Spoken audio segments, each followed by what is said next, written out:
This 7-time Grammy-nominated R&B veteran is so smooth, he's only had to go by one name, Joe.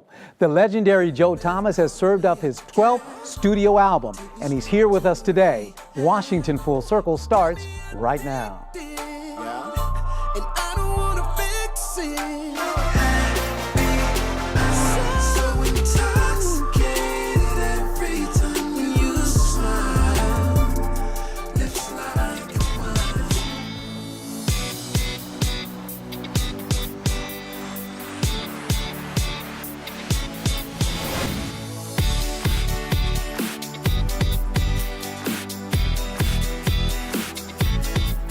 And welcome to Washington Full Circle. I'm Furman Patterson.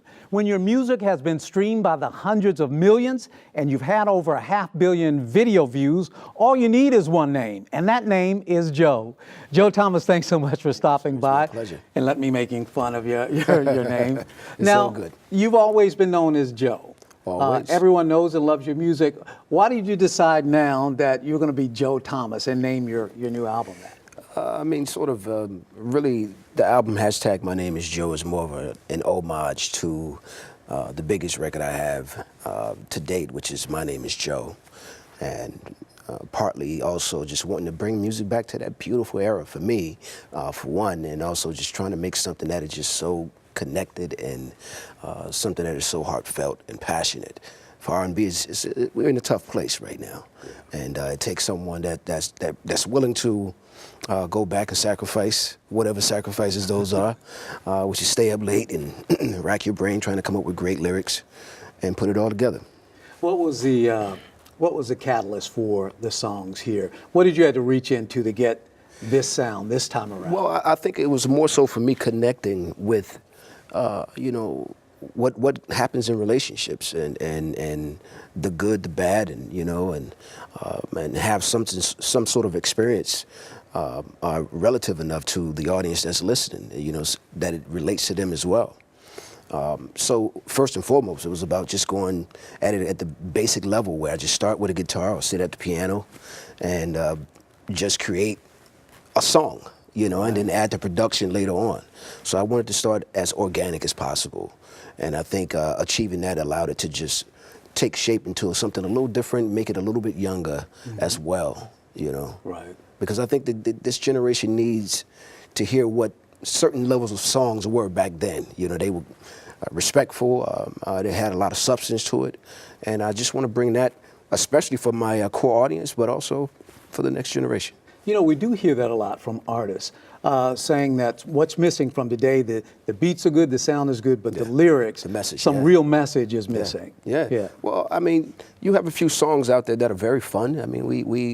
We don't mind having fun. It's a part of what life is. You want to enjoy it, but you also want something thought-provoking as well. Mm-hmm. Now, that's one of the things, too. You've been writing songs and performing music for a while, and it's incredible to hear about that. 15 million records sold. Did you ever think that you would do so well? Well, no, not at all. Not at all. That'd be a bit arrogant to admit to something like that. But of course, we all want to be successful. I think that's in anything that we do. But the surprise was certainly, wow, I can go around the world and do shows and be greeted by amazing fans and that so adore you and appreciate the music that you make. So getting to a point where you sell over 15 million records and it's just a beautiful thing. Obviously, it's a great financial lift. Coming from a very tough background, very tough life, financially. Mm-hmm. So it was certainly a great lift for me and my family. Now, speaking of your family, was music in your family growing up? Oh, yes, absolutely. I remember being a youngster, and I have 3 sisters and 2 brothers. Mm-hmm. So we would my dad used to, he still does, preach, but he would, before he had a church, he would be on the street corners and have his amplifier, his microphone, his guitar, and we would be little kids just running around, the area and having church with our dad right there on the streets. Wow. And so music was always a big part. My dad bought me my first guitar, and I learned how to play drums first. So it was just something that when you're in church, you got these elements, all these different things that's around, and if you're curious enough, you may want to try a few. Now, I did hear and read somewhere that you particularly like the idea of being able to do for your family, to care for your family and provide for them. Is that? Of course, Yeah. of course. I mean, of course. I mean, I seen the struggle as a kid. You know, I mean, it's tough to feed 6 kids. You know, and eight mouths in the house. It's very, very difficult when you don't have the revenue flowing or stream that's coming in. That's conducive to what that takes. But yeah, of course, once I got in position, that was numero uno. That was number one. Right. Making How did sure you feel everybody was good. that first time that you got your music played, your first album? Oh wow, amazing! You know, first of all to actually record one song is a pretty amazing thing, but then to put a body of work together where everything just kind of flows, the playlist song for song, everything fits right. It's a pretty out of body experience. I mean, you went somewhere with it and it worked. You know. Yeah. And then now the rest of the world tell you that it worked. Yeah, and it's working because I've been listening to some of the music and fantastic. But Thank we'll you, talk sir. about that. Appreciate it. We'll be right back with legendary R&B hitmaker Joe Thomas right after this.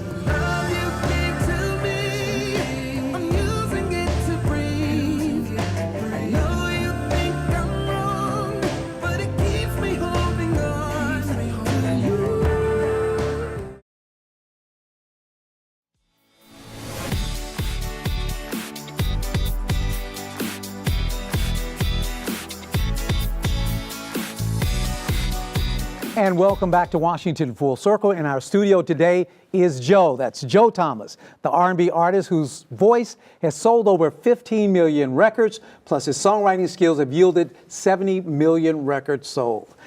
Amazing. I mean, we had the crew saying, amazing, that's amazing. Sounds good. It sounds good. Now, one of the things that's changed, we were talking earlier about records and CDs. Right. Everything's electronic and digital now. That's right. That's right.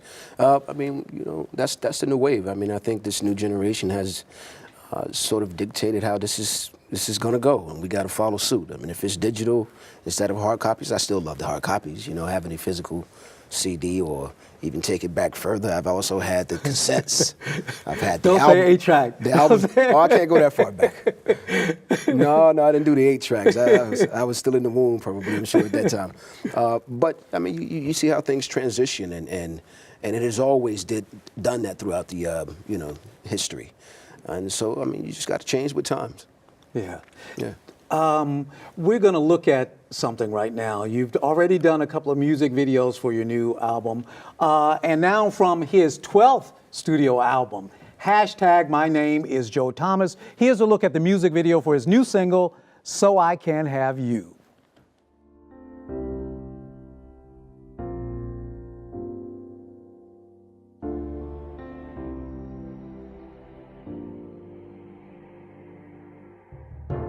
Can you hear me when I pray for you? Never knew tears could make an ocean blue. Fear of forever is a door that I don't want closed. Pictures and pictures of the smile I remember. This just can't all be true. I hope he makes the biggest mistake, the unforgivable that makes your heart break. I hope you tell him sorry's just not enough, and it goes from good to bad, so I can have you back.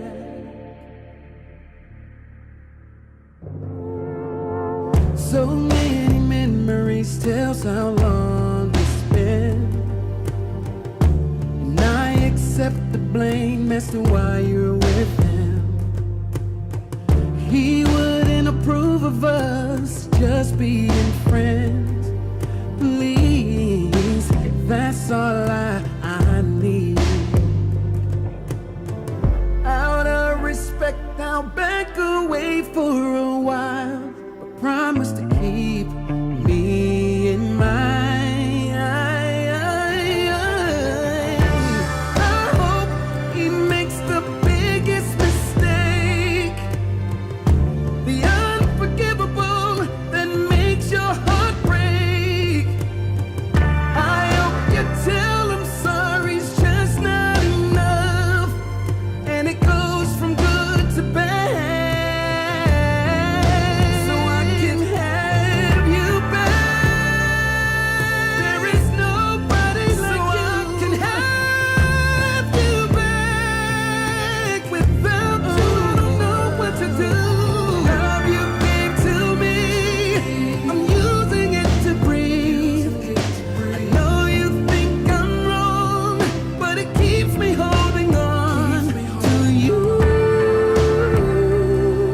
Wow. That's fantastic. And I can tell that's one of your favorite songs already. I'm into the whole album. I definitely love this record, you know, and we've shot a few more videos as well for this album. I think it's about, you know, giving content. You got to give more and more and more. It brings me to a song that I did, More and More. Yeah. Yeah. No, it's fun. I mean, it's fun watching, you know, the work. Yeah. Now you're embarked on a tour, and people have been hearing this tune. Yeah. What's been the response so far? You know, man, I haven't really put this one in the show yet, but people have been calling for this song, and I got to put it in, and I can't wait to perform it live in front of an audience. I've done quite a few TV shows, and it's been great. Yeah. You know, performing it, and I'm very comfortable with it. So it's now time to take it to the main stage. There you go. Yeah. Can't Now, wait for it. in that video, I see you playing the piano. Yeah, We yeah. have a baby ground I piano. see, I So see. you know what that means? That means you've got to come back and Oh, perform man. for us. Absolutely. Yeah. I would love to grace the stage and, you know, and just do my thing. This Excellent. is the part that I love. All right. Yes, sir. All right, so we're going to hear just a little bit more, but we've got to take a break right now. We'll be back in a moment with Joe Thomas. Stick around.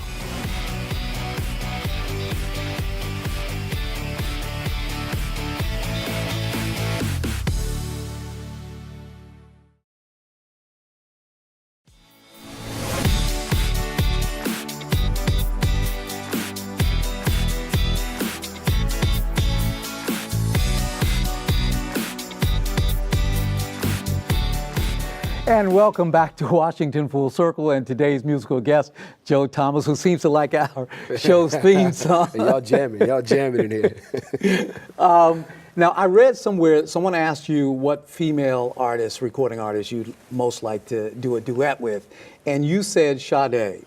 Oh, yeah. Why? She's smooth. I mean, she's super smooth. That's one of the top 5 greatest. Her greatest hits album is one of the top 5 greatest albums of all time, in my opinion. I absolutely love that Sade album, that greatest hits album, song for song. It's just excellent. Yeah. It really Who's your is. number 2? Number 2. Well, I did a song. I wrote a song with Stevie Wonder, and he's always been, you know, at the top of the list of someone to work with, do a song with, which didn't make the album, unfortunately. But I mean, there's certainly going to be a place for the song that we did.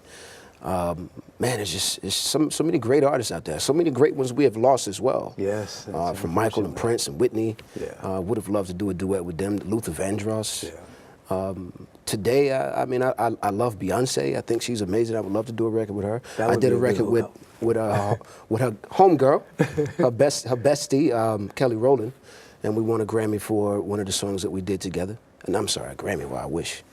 We won a Soul Train Award. Right. And be clear. That's on just that. as good. It's just as good. Just as 100%. And so yeah, I mean, it's quite a few great singers out there. Now, there's a favorite song of mine. It was a duet with 2 greats. It was with Barry White and Tina Turner. And I understand you had something to do with that. Yeah. I've worked with Barry and Tina in my early days. You know, when I first started, and it was just such a phenomenal blessing, a phenomenal joy because Tina Turner doesn't get no bigger than that. I mean, she's huge star. And the song was Never in Your Wildest Dreams. Never in Your Wildest Dreams. Fantastic. Yeah. Love it. Yeah, great song. Great song. So I had the privilege and opportunity to work with those 2 amazing artists, and I've just had a phenomenal career, man. I really have. Now, we talked about today's music and being distributed a lot digitally. Mm-hmm. Does that affect how you record, or does it affect any way you prepare the music before it's distributed? No, I wouldn't say it affects it. I mean, if it's timing, then you know, it's really not a bother with that. I think the biggest issue when it comes to having physical copies, the way the business works sometimes is, you know, you may have some returns, you know, because they didn't sell through, and so they got to send it back, or maybe you have to buy the records back. But when you have digital, I mean, it's just you download what you want. You don't have to worry about physicals having to be sitting in a warehouse or in an office space. And so, no, it doesn't change my approach to creating, because, I mean, you just do what you do what you feel, and just try to keep it as authentic as possible. Now, you have such a recognizable sound, recognizable face. Yeah. When you walk through the streets, what is that like when everybody knows Joe? It's flattering. It's certainly appreciative, you know, and I try to take as much time as I can to speak to everyone. If it's a picture or an autograph, or just a moment, just to say, hey, what's up? Hey, how you doing? Oh, I recognize you, because I mean that's not something you're supposed to take for granted. I mean, for someone to be that thrilled and eager to see you and just eager to speak to you, I mean, you should certainly take your time for it. It's fun. I love it. Now, certainly those in Washington, D.C. love you. You have a big fan base here. What do you like to do when you come to Washington? You've obviously been here before. I love performing here. Yeah. I mean, outside of performing, I really don't get a chance to do a lot because I'm usually here just to perform or promote or something like that. But the restaurants are great here. I have a few friends in D.C. and Baltimore and the surrounding cities and towns. So I get together with them, we chop it up and, you know, and enjoy conversing about everything that's been going on in my life and their lives as well. Now, music-wise, what does Joe listen to in your relaxing time, the time when you can take a minute to just do something good for yourself? Honestly? Yes, honestly. Richard Pryor. I was not expecting Red Fox that. and Richard Pryor. I love Richard Pryor. Yeah. He was just such a great storyteller. And I love jazz music too. So I'll listen to a Barely Legrand or George Benson, you know, Sarah Lazar's. I mean, it's just some really great music out there. But the Richard Pryor makes you laugh, The Richard relaxes Pryor. you, puts you in a good mood, is that it? Comedy is a beautiful thing. Yeah. Comedy is a beautiful thing. I mean, that's why you don't see me out in the streets doing crazy stuff, because I'm not trying to give comedians ammunition, something to talk about when the subject comes up. But I do love comedy. I think it's a joy to the soul when you can laugh. You know. Yeah. Well, it's a joy to the soul to hear that music coming from you. Thank you, Still, sir. it's Appreciate fantastic. Thanks so much for stopping by and It is letting my us pleasure. listen to a cut from there. It is my You're pleasure. always welcome back. Thank you. Thank you very much. And that's it for Washington Full Circle. Thanks to our guest, Joe Thomas, and to you for watching. We'll see you again next time.